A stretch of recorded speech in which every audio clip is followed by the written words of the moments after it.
Okay, good evening, first of all.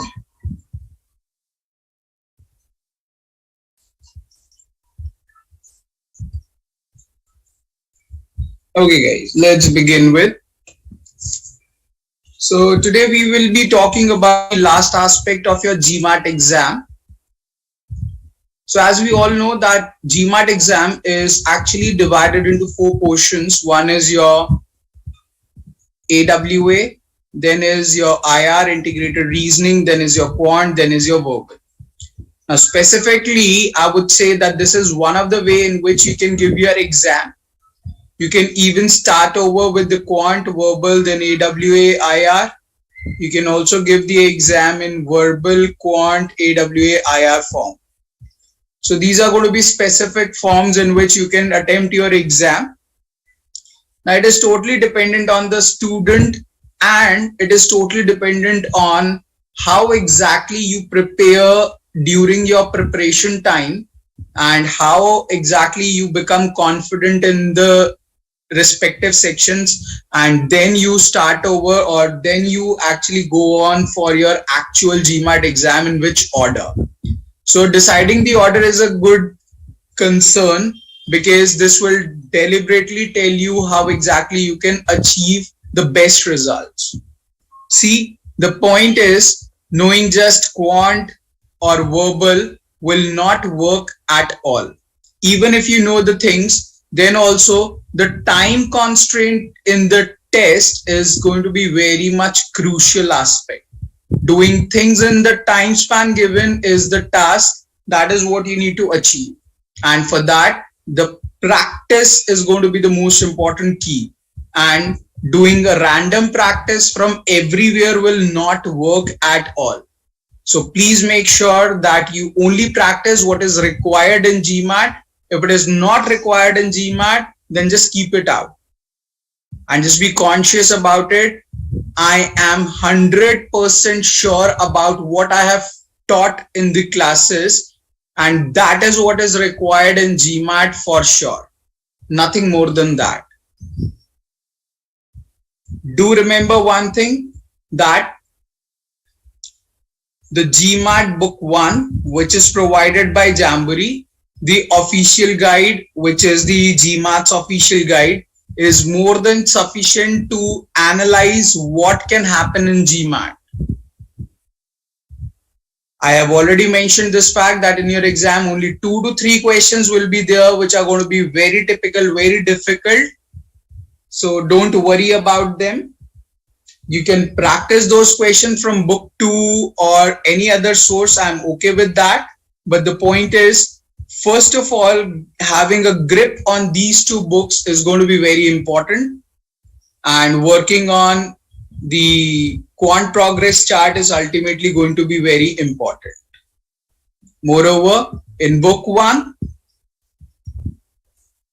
formula sheet, handout are two such things which are designed keeping into consideration your official guide and the actual GMAT exam and the tests which are given by the GMAT only.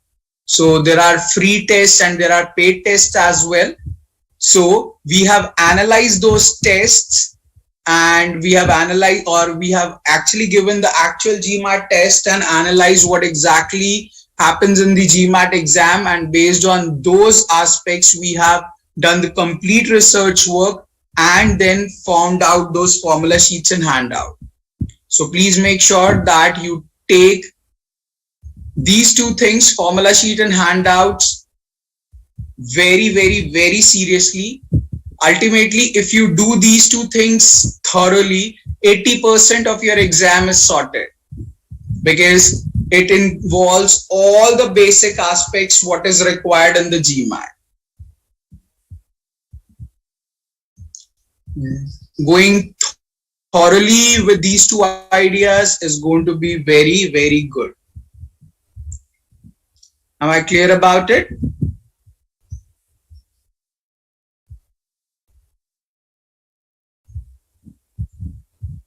And moreover, whatever I'm saying, why I'm so confident about it, because when we were developing the content, I was part of the content team and I worked very, closely with the content. So I know exactly why each and every question has been placed, and whatever I'm saying is for the reason.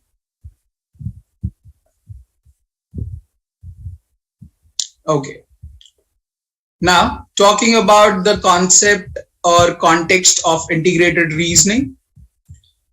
Okay, one thing I want to mention. No, forget it. So, let us talk about integrated reasoning as the context.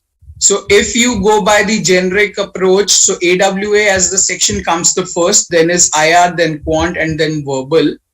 IR is going to be in that scenario the second section. This involves 12 questions to be done in 30 minutes time span.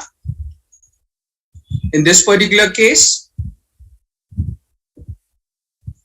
this is a particular section which is not adaptive.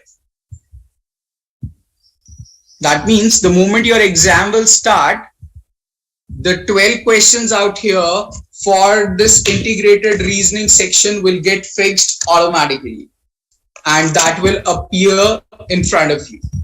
But yes, in this case, what will happen is that you will get the question one after the other, and once the question has been attempted, you can never go back to the previous question. Once gone, gone. So there will be 12 questions which will come one after the other. It's not an adaptive section like quant and verbal. The 12 questions will get fixed once you will start your exam, and once you will start with the integrated reasoning section, one after the other, the question will appear in front of you. Now, there are certain aspects which you should be mindful about with regards to integrated reasoning. First of all, I have already told you this fact that it's not adaptive section. Secondly, and most importantly, what you need to understand is you don't need to solve the questions like data sufficiency question.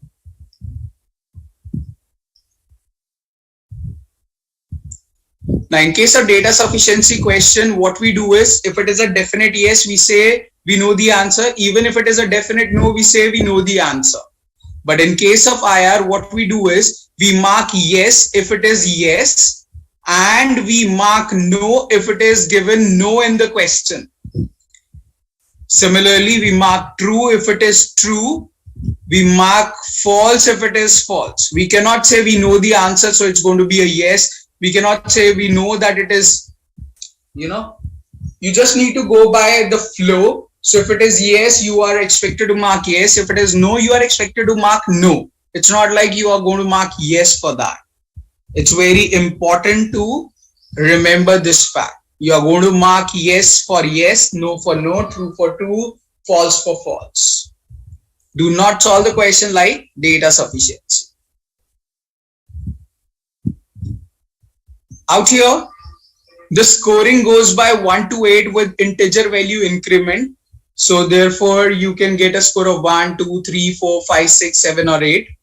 Global average is somewhere around 4.2. So any score greater than or equals to 4 is considered to be the decent one. But if you go by 5 or more than 5, it will be great. Second and most important thing, you should be also conscious about this fact that the universities which you want to apply to, what is their expectation? That is relatively very important aspect here, because they are expecting a 5 or 6 or 7 or 8. That is relatively very important, and based on their expectations, you are expected to move on. Overall balance score in your exam is very much required. Likewise, if let's say you got a score of 710 in the GMAT and an IR score of 3 doesn't match at all. An overall score of 710 relates to the fact that you will be getting somewhere around 49-50 in quant and 34-35 in verbal, somewhere near about it. And it implies that you are very good in quant and verbal, And if you are very good in quant and verbal, then integrated reasoning automatically becomes good.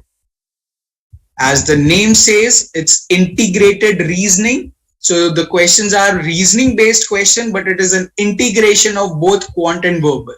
So this basically integrated reasoning section involves the techniques of both quant and the verbal. So whatever you have learned about quant and verbal till now will be applied out here.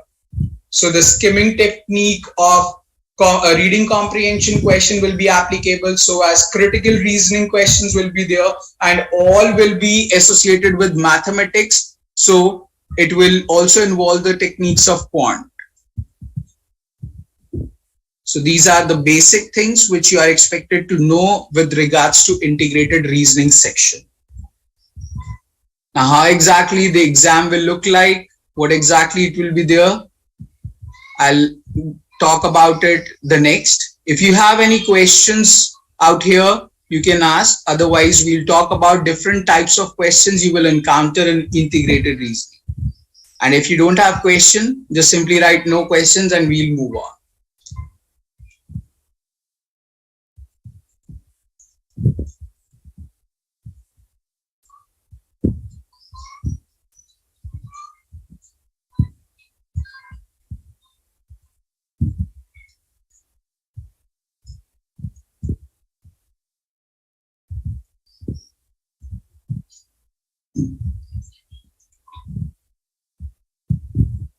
Okay. Still, I'm giving 10 seconds. See if you wish to note down anything, note down, otherwise we'll move on.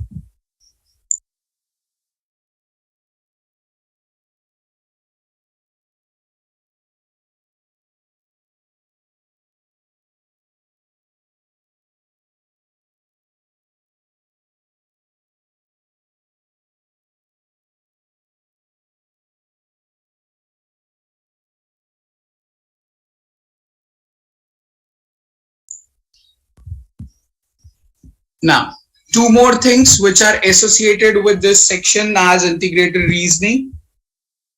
As I have mentioned, it's not an adaptive test. Oh, sorry, adaptive section. So if it is not an adaptive section, how can we maximize the score? Obviously, we can maximize the score by maximizing the questions correct. So if you do maximum number of questions correct, automatically things will fall in place. Now there are 12 questions to be done in 30 minutes time span, which means that you will have somewhere around 2 minutes 30 seconds, I believe 24, 6,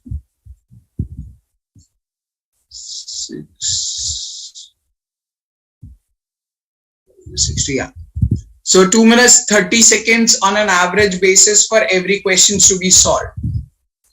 Now, the most important thing, in this particular section as well, you will have certain questions which are basically called as experimental questions.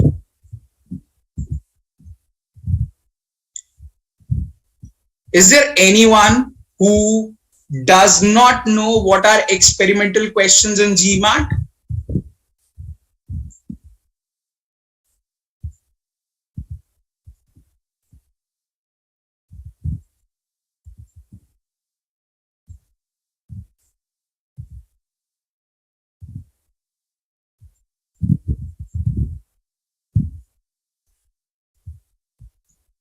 Okay.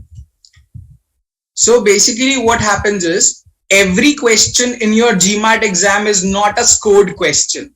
There are going to be certain experimental questions which will not be part of your scoring scheme. GMAT only tests you with those questions, see the level of the question, that whether it is going to be a good question or not. And if it turns out to be a good question, then that question ultimately becomes an actual question for somebody else's exam. So they just test the nature of the question in that particular case. So likewise, in your quant section, there are 31 questions. Out of these 31 questions, approximately 2 to 3 questions will be unscored questions. Means you will not get any score for that. That means even if you do these questions wrong, still it will not affect the score or the overall score of yours. That's for sure. Similarly, out in the IR section as well, out of these 12 questions, approximately what we believe is 2 to 3 questions are going to be experimental questions for sure. And that means you have the leverage of doing certain questions wrong. And as I have mentioned, the scoring goes from 1 to 8. So to maximize the score, you need to do maximum number of questions correct, which means rather than attempting 12 questions, you should be focusing on attempting 10 questions and making them correct to maximize the score of yours. Now, this application will not help you in quant section. In quant section, completing all the 31 questions is more important than doing all the questions right. So basically what I'm trying to say is, let's say my name is Vivin. So yours is, let's say I take the example of Tanuja. So if Vivin is giving the test and attempts 31 questions and do 28 questions correct, and Tanuja is attempting the test and Tanuja attempts only 28 questions and do 28 questions correct, definitely Vivin is going to score more than Tanuja for sure, because Tanuja was unable to complete the test, but I was able to do the test completely. Though we have same number of questions correct, but still I completed the test. So therefore I am on the higher end than Tanuja. That means basically what I'm trying to say is Tanuja took more time to do the questions, so her skill is going to be somewhat lesser than me. Does that make sense to everyone?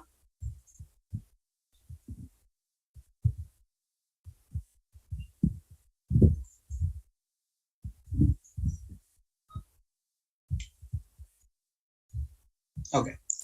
So in case of integrated reasoning, my suggestion would be, if it is okay, then do focus on 10 questions and making them correct rather than attempting all the 12 questions. And in quant sections, you need to go the other way.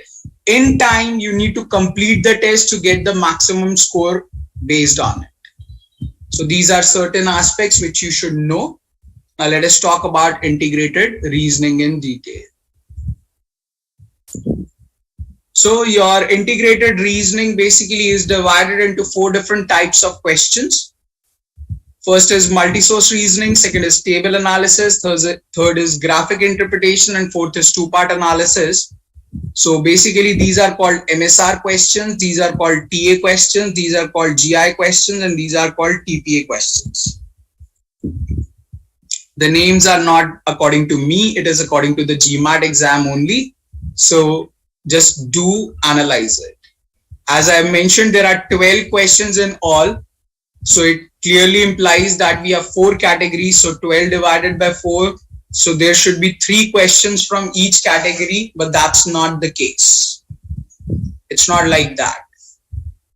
So there will be somewhere around 4 questions here, somewhere around 3 questions here, sorry, somewhere around only 2 questions here, somewhere around 3 questions here, and somewhere around 3 questions here. So this is how it goes basically. And yes, what we totally believe is somewhere around 2 questions each set are basically going to be scored questions and rest are unscored questions. But then we don't have any data regarding that. So it's just an assumption. So let's not get into that. But yes, on an average basis, I would say you will get 4 questions on MSR, 2 on table analysis, 3 on graphic interpretation, and 4 on two-part analysis. Now, each and every section holds its own importance, and which section will turn out to be the easiest for you depends on what nature of work you actually do in your real life situation. Likewise, if you are a researcher, then MSR will become very easy for you. And if you, so as graphic interpretation, and if you are analyst, then in that case, two-part analysis is going to be more easier. And if definitely your CR is very strong, critical reasoning is very strong, then two-part analysis questions will be very easy for you. But by default, table analysis questions are the most easiest ones, and maximum number of times, 99% is the chance you'll be tested on the concept of statistics in this scenario. Now, what I'll do is, first of all, I'll just show you the questions. How do they look like in regard to MSR, table analysis, graphic interpretation, and two-part analysis. I asked you all to have books in your hand. So do you all have GMAT book 1, which is provided by Jamboree? If not, it's okay, by the way. But if you have, then it's going to be very great. Okay. Jyoti says no.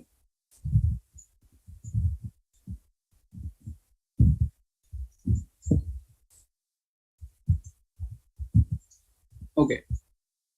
So this time, Tanuja, I will need your help. Just open the page number SP4 of your book. It will be somewhere towards the end. Just open page number SP4 in the book. And what you do is just take the picture of page number SP4, SP5, SP6, 7 and 8. So basically these involves these 4 types of questions, which I'll be displaying on screen as well, but just take the picture and share it in the Viber group.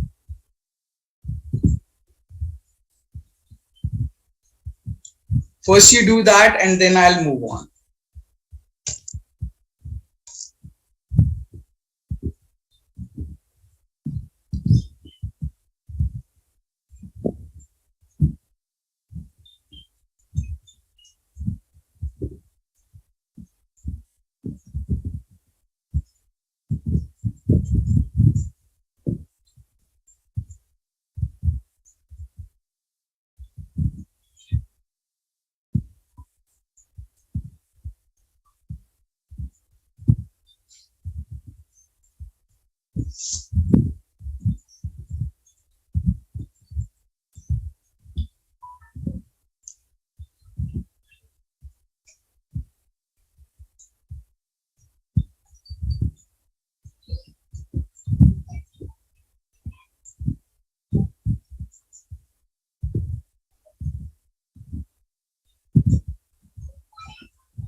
Great. Thanks, Tanuja.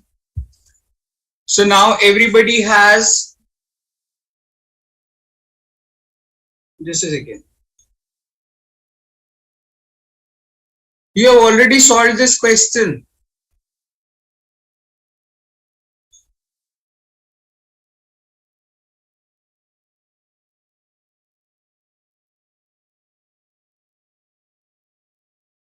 Oh my God.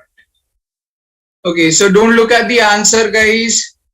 She has already marked or written the answer. And by the way, some of the answers are wrong. Oh, no, no.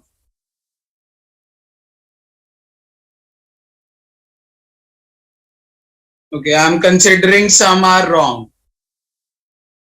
So don't look at the answer, just look at the questions only. And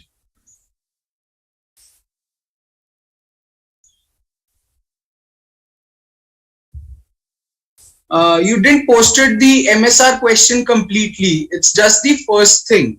Where is the question?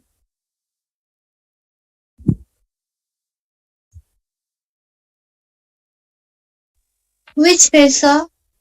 Uh, the very second page of MSR question. So there is a table and the question associated.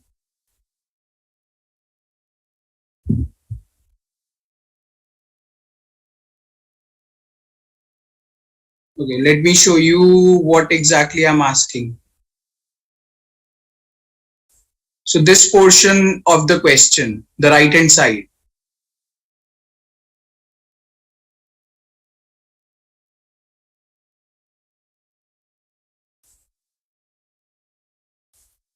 This table actually I'm asking.